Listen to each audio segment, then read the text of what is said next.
ये लोग जो अपना वोट दे रहे हैं वो वोट फजूल जा रहा है। नहीं, वो ईवीएम छोड़ दो, हमको ईवीएम पीवीएम कुछ नहीं, हमको होना बैलेट पेपर पे वोट बस। क्या चुप्पी से चुनाव आयोग अपने आप को रात की नींद कैसे आती होगी? चुप रहना कोई उत्तर होता है क्या?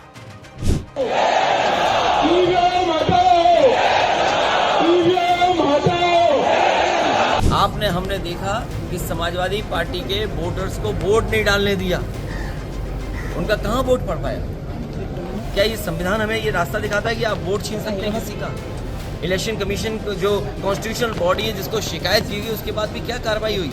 आप वहाँ के अधिकारियों की बातचीत करने का तरीका देखिए, वो डरा रहे हैं, धमका रहे हैं आपको, गाली दे रहे हैं आपको। ईवीएम एक बहुत बड़ा मुद्दा इस चुनाव में रहा, इसलिए हम इस बार कहते हैं कि ये जो निर्णय है वो आप रखिए, लेकिन महाराष्ट्र में आप ये चुनाव फिर एक बार लेकर मतपत्रिका बैलेट पर लीजिए।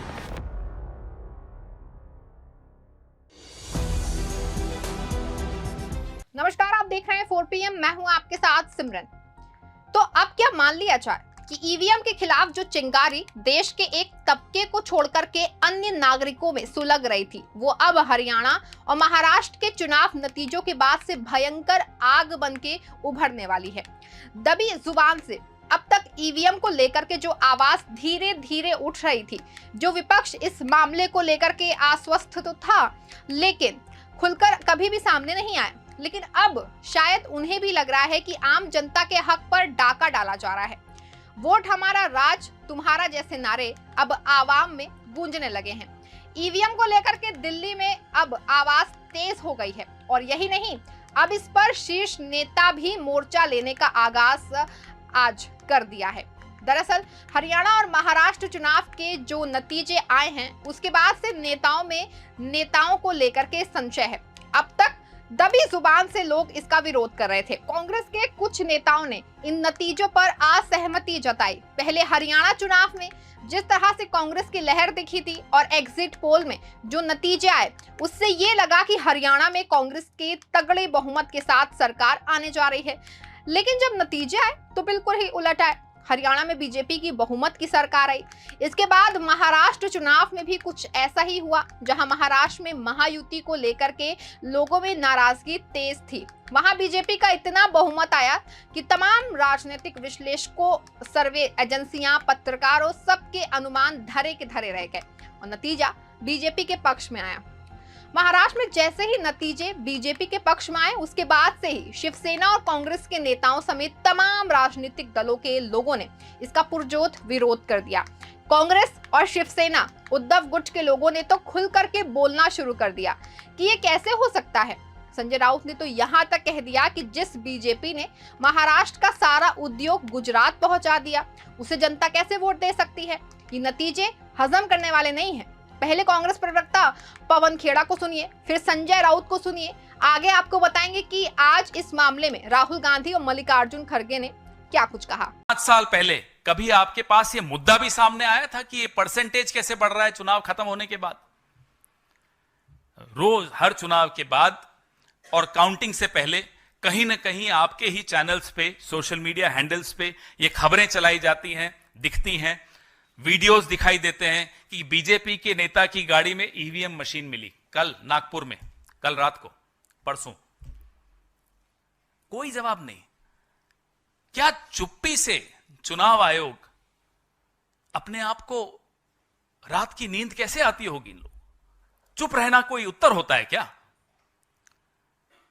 इसलिए इस देश की सबसे पुरानी पार्टी, इस देश की सबसे बड़ी पार्टी, इस देश में 54 साल 7 महीने शासन में रहने वाली पार्टी की हैसियत से और प्रमुख विपक्षी दल की हैसियत से हम अपनी ये जिम्मेदारी समझते हैं कि इस तरह के सवाल जो कि भारतीय जनता पार्टी को बड़े परेशान करते हैं, हम उठाएंगे,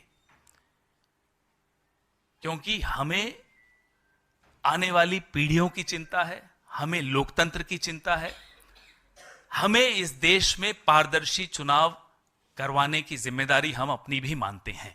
400 से भी ज्यादा कंप्लेंट्स हमारे पास आई है ईवीएम के बारे में। हम उस बारे में स्क्रूटिनी कर रहे हैं और बाद में क्या करना है देख लेंगे। अभी हमारे नासिक के कैंडिडेट है, हमारे पार्टी के नहीं, उसके घर में उसके फैमिली में एक साथ रहते हैं, लगभग 70 मेंबर है। माँ है, बच्चे है, बहन है, बीवी है, भाई है, उनके नौकर है, उनके कार्यकर्ता है।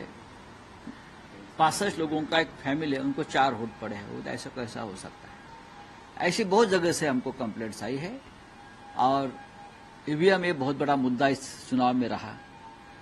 इसलिए हम इस बार कहते हैं कि ये जो निर्णय है वो आप रखिए, लेकिन महाराष्ट्र में आप ये चुनाव फिर एक बार लेकर मतपत्रिका बैलेट पर लीजिए और हमें दिखाइए कि हमारा फैसला ईवीएम का सही है। अगर बैलेट पर आप जीतते हो, देखिए पोस्टल बैलेट पर जो काउंटिंग हो गया महाराष्ट्र, उसमें तो महाविकास आघाड़ी का सब जगह पर हमने आगे है, हम लीड पर है। 140 145 सीट पर हम लीड पर है। बैलेट पेपर पर जो चुनाव और काउंटिंग हो गया, तो 1 घंटे में हम नीचे कैसे आ सकते हैं? और इतने नीचे क्या ये पॉसिबल है? शरद पवार जैसा नेता, महाराष्ट्र उसके पीछे खड़ा था इस बार। उनको जिस तरह से सीटें मिली है या अजित पवार को सीटें मिली है, ये कौन सा निर्णय है? इसके लिए ये जो सब खिचड़ हो गया ना महाराष्ट्र में, मिस्टर चंद्रचूड़ जिम्मेदार है।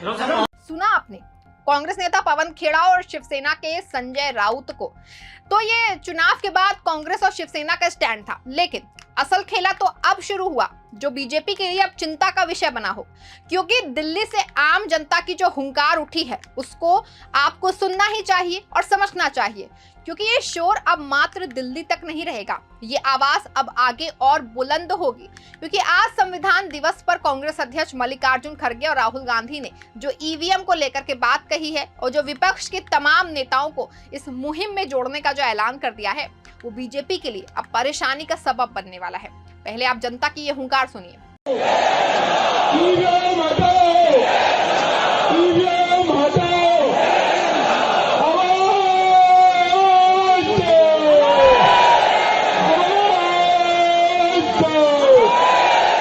दरअसल कांग्रेस के राष्ट्रीय अध्यक्ष मल्लिकार्जुन खड़गे ने मंगलवार को एक कार्यक्रम में लोगों को संबोधित करते हुए इलेक्ट्रॉनिक वोटिंग मशीन यानी कि ईवीएम पर सवाल उठाते हुए बैलेट पेपर से चुनाव की मांग की, बड़ी मांग कर दी।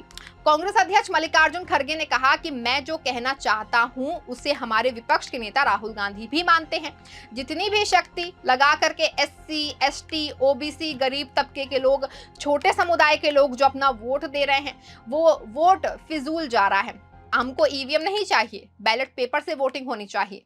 जी हाँ, ये शब्द जो है वो मल्लिकार्जुन खड़गे के हैं, जिन्होंने साफ कहा है कि हमको ईवीएम नहीं चाहिए, बैलेट पेपर से वोटिंग होनी चाहिए। मल्लिकार्जुन खड़गे यही नहीं रुके, उन्होंने पीएम मोदी और शाह का नाम लेते हुए कहा कि उनको मशीनें अपने घर में रख लेने दो, या पीएम मोदी के घर में रहने दो, या फिर अमित शाह के घर में रहने दो। अहमदाबाद में बहुत सारे गोदाम बने हैं, वहां ले जाके रख लेने दो, हमको बैलेट पेपर पर करो। खड़गे ने भाजपा पर तंज कसते हुए कहा कि उस वक्त आपको मालूम होगा तुम्हारी हालत क्या है और आप कहां खड़े हो। सुनिए मल्लिकार्जुन खड़गे को। अब तो ऐसा है, मैं इलेक्शन के बाद नहीं करता, लेकिन मैं एक बात करूंगा, वो जरूर करूंगा, और हमारे अपोजिशन लीडर राहुल गांधी जी भी इसको मानेंगे। अरे हमारा सब जितनी भी शक्ति लगा के एससी, एसटी, ओबीसी, गरीब तबके के लोग, छोटे कम्युनिटी के लोग, ये लोग जो अपना वोट दे रहे हैं वो वोट फजूल जा रहा है। नहीं, वो ईवीएम छोड़ दो, हमको ईवीएम पीवीएम कुछ नहीं, हमको होना बैलेट पेपर पे वोट, बस।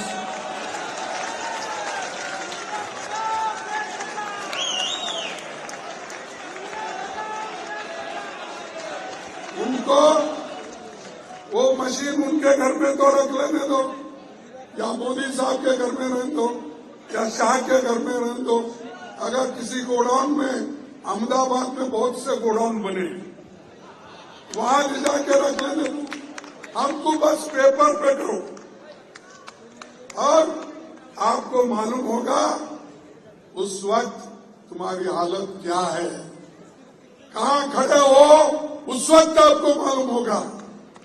तो मैं ये अपने पार्टी के तरफ से एक मुहिम शुरू करना चाहिए। सभी लोगों को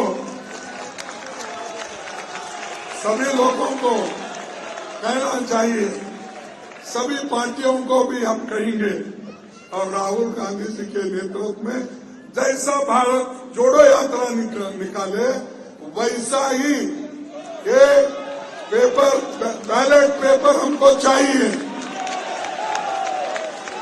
आपने सुना कि मल्लिकार्जुन खड़गे ने जो बड़ा ऐलान किया है, उन्होंने साफ कह दिया है कि हमें अपनी पार्टी की तरफ से एक मुहिम शुरू करनी चाहिए।